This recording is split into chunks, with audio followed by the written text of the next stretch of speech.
서울 한복판 공원에서 핏자국이 뚝뚝. 시민 2명이 이 동물에게 습격당했습니다. 서울 한복판, 사람이 다니는 평범한 산책길. 그런데 여기서 상상도 못할 사건이 벌어졌습니다.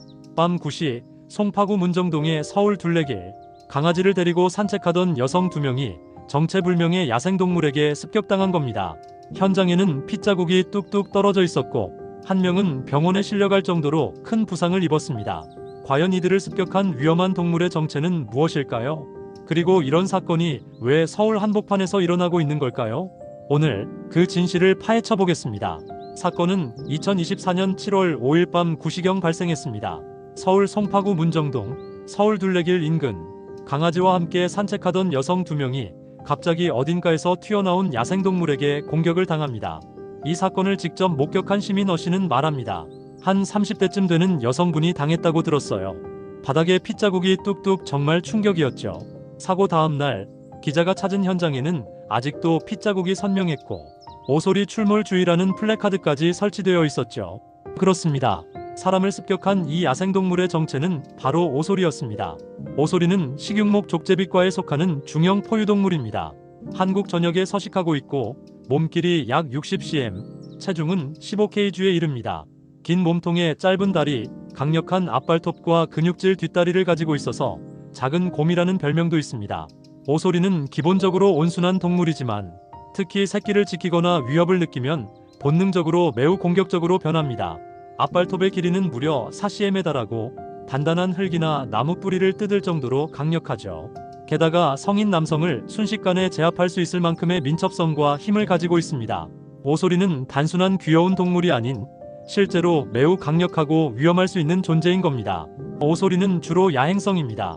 해가 지면 움직이기 시작해 새벽까지 활동하고 낮에는 자신이 판 복잡한 굴 안에서 쉰다고 알려져 있습니다. 하지만 최근엔 도심 근처에서 자주 목격되고 있습니다. 이유는 명확합니다. 첫째, 도시 개발로 인한 서식지 파괴. 둘째, 인간이 버린 음식물 쓰레기나 반려동물 사료. 셋째, 자연과 인간의 경계가 점점 모호해진 구조. 이런 상황 속에서 오소리는 더 이상 사람을 피해 도망치기보다는 자신의 영역을 지키기 위해 공격적으로 반응하기 시작했습니다. 특히 3월 번식기와 8월 새끼 양육기에는 공격성이 극대화됩니다. 송파구뿐만이 아닙니다. 최근 몇 년 사이 서울과 수도권 곳곳에서 오소리 출몰 사례가 급증하고 있습니다. 2023년에도 한 여성이 대낮에 오소리에게 습격당해 살려주세요 라고 비명을 지르는 일이 있었습니다. 문제는 이런 출몰이 일회성이 아니라는 점입니다. 한 주민은 말합니다. 구동 뒤쪽에서 오소리 나왔다고 방송했었어요. 몇 번이나. 관리사무소도 알고 있었죠. 사실상 서울 둘레길 인근 공원과 산책로는 이미 오소리의 활동구역이 되었다는 주장도 나옵니다. 하지만 여전히 행정당국의 대응은 소극적이고 플래카드 하나 붙이는 수준에서 끝나는 경우도 많습니다. 오소리를 마주쳤을 때 가장 중요한 건 절대 자극하지 않는 것. 갑자기 움직이거나 소리를 지르면 오소리는 위협을 느끼고 바로 공격 태세에 들어갈 수 있습니다. 다음은 전문가들이 권장하는 대처법입니다.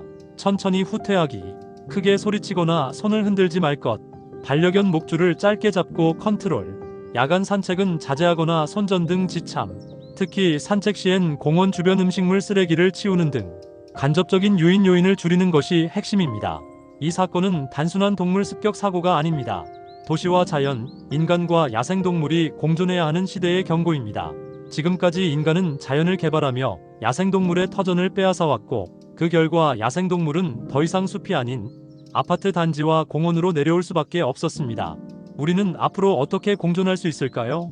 더 촘촘한 야생동물 감지 시스템 도입, CCTV로 출몰 지점 분석 후 대응, 지역 주민 대상 교육 캠페인 강화, 단순히 무섭다고 말할 것이 아니라 왜 그들이 내려왔는지를 고민해야 합니다. 핏자국이 뚝뚝 떨어졌던 그 산책로는 오늘도 여전히 누군가의 일상입니다. 하지만 이제 그 일상이 안전하지 않을 수도 있다는 걸 우리 모두가 알아야 합니다. 더 이상은 피해자가 생기지 않도록 그리고 인간과 동물이 함께 살아갈 방법을 찾기 위해 우리 사회가 지금부터라도 바뀌어야 하지 않을까요? 이상 백전노장이었습니다. 영상이 유익하셨다면 좋아요와 구독 그리고 공유까지 부탁드립니다.